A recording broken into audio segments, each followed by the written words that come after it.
أعوذ بالله من الشيطان الرجيم وأن ألق عصاك فلما رآها تهتز كأنها جان ولا مدبرا ولم يعقب يا موسى أقبل ولا تخف إنك من الآمنين أسلك يدك في جيبك تخرج بيضاء من غير سوء واضمم إليك جناحك إلى الرهب فذلك برهانان من ربك إلى فرعون وملئه إنهم كانوا قوما فاسقين. صدق الله العظيم. Surah Al-Qasas ayat 31 dan 32. Benarlah firman Allah yang maha besar. Artinya, dan lemparkanlah tongkatmu. Maka ketika dia, yakni Nabi Musa AS, melihatnya bergerak-gerak seakan-akan seekor ular yang besar, dia lari berbalik di belakang tanpa menoleh. Allah berfirman, wahai Musa, kemarilah dan janganlah takut, sesungguhnya engkau termasuk orang yang aman. Masukkanlah tanganmu ke leher bajumu, ia akan keluar putih bercahaya tanpa cacat, dan dakapkanlah kedua tanganmu ke dadamu apabila ketakutan. Itulah dua mukjizat daripada Tuhanmu yang akan engkau pertunjukkan kepada Fir'aun dan para pembesarnya. Sesungguhnya mereka adalah orang yang fasik. Muslimin dan muslimat yang dirahmati Allah sekalian, menarik dan rasa teruja untuk kita mendengar kisah ini. Walaupun dah banyak kali dah kita mendengar cerita tentang Nabi Musa dan mukjizatnya, iaitu tongkat yang diberikan oleh Allah Subhanahu Wa Taala kepada baginda sebagai satu mukjizat. Mukjizat ni perkara yang luar biasa, yang mencari adat,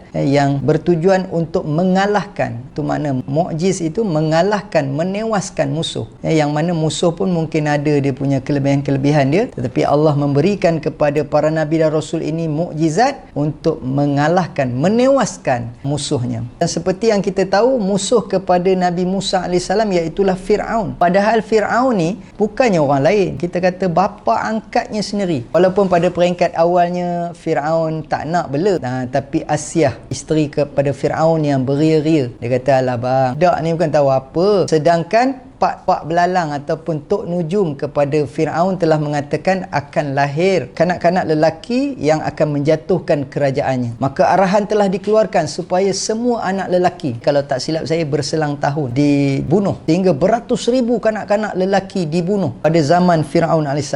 Cerita betapa kejamnya Fir'aun. Nak jadi ceritanya rancangan Allah Subhanahu Wa Taala, Nabi Musa yang lahir pada tahun yang sepatutnya dibunuh tetapi diselamatkan oleh Allah Subhanahu Wa Taala. Dan yang nak menyedapkan lagi cerita tu, yang memeliharanya ialah Fir'aun sendiri, hasil daripada pujukan isterinya itu Asiyah. Jadi Nabi Musa adalah merupakan anak angkat Fir'aun, dan Nabi Musa lah yang akhirnya menentang semula Fir'aun. Namun begitu, kaedah yang digunakan oleh Nabi Musa AS dalam berdakwah, seperti mana Allah memerintahkan supaya Nabi Musa bercakap secara baik-baik sahaja dengan Fir'aun. Namun begitu, apabila Fir'aun berkeras, barulah menggunakan kaedah yang lain. Jadi dalam ayat ini menceritakan apabila Fir'aun mengumpulkan semua ahli-ahli sihirnya, kemudian saya ringkaskan, Nabi Musa melemparkan tongkatnya sebagaimana diperintahkan oleh Allah, dan bertukar menjadi ular yang sangat besar. Dia memakan semua ular-ular kecil yang dibuat oleh ahli sihir Fir'aun. Dan